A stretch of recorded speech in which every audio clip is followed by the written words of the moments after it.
पिछली वीडियो खुद ही बंद हो गई, पता नहीं उसका दौरा पड़ा है। इसे हमें गवर्नमेंट ग्रांट रिसीवेबल को किया था हमने डेबिट, और हम गवर्नमेंट ग्रांट इनकम को करेंगे क्रेडिट। ठीक है, समझिए। अभी हमने इसको एज अ रिसीवेबल क्यों लिखा है, क्योंकि ये हमने गवर्नमेंट से अब लेना है, क्योंकि हमें पता है कि हम ये ना कंडीशन फुलफिल कर लेंगे। अगर ना फुलफिल की तो हमने 1 साल तो दिया है ना, तो उसके पैसे तो हमें मिलेंगे, हम जब काम कर लेंगे। रिसीवेबल क्यों बुक किया हमने इसको, इनकम क्यों नहीं बुक किया? इनकम इसलिए बुक नहीं किया क्योंकि गवर्नमेंट ने भी हमें दी नहीं है। हमने इनकम तब बुक करते थे जब हम इसको लाइबिलिटी, एज अ लाइबिलिटी, मैं फिर रिपीट कर रहा हूँ, जब हम इसको एज अ लाइबिलिटी हम अपने पास इंटर करते थे, तो तब हम इसको एज अ इनकम अपने पास फिर रिकॉर्ड कर लेते थे। लेकिन हमने तो इसको एज अ रिसीवेबल भी किया है कि हमें मिलेंगे फ्यूचर में। ठीक है, ये हो गया। और उसके बाद दूसरे साल का भी ऐसी है, एक क्वेश्चन है वो मैं साथ भेज दूँगा।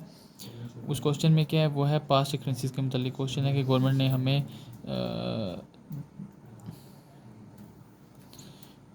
10,000 दिए हैं जो हमने पास में ना जॉब्स क्रिएट किए हैं। ठीक है, उसकी एंट्री हम क्या पास करेंगे, कैश डेबिट 10,000 से, और गवर्नमेंट ग्रांट इनकम क्रेडिट कितने से, 10,000 से।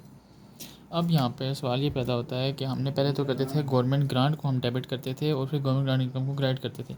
वो हम क्यों करते थे? वो हम इसलिए करते थे क्योंकि हमने पहली एंट्री जो पास की होती थी, ये जो हमने पहली एंट्री पास की हुई थी, वो हम गवर्नमेंट ग्रांट को, पहले बैंक कैश को हम करते थे डेबिट करते थे, और गवर्नमेंट ग्रांट को एज अ लाइबिलिटी बुक करते थे।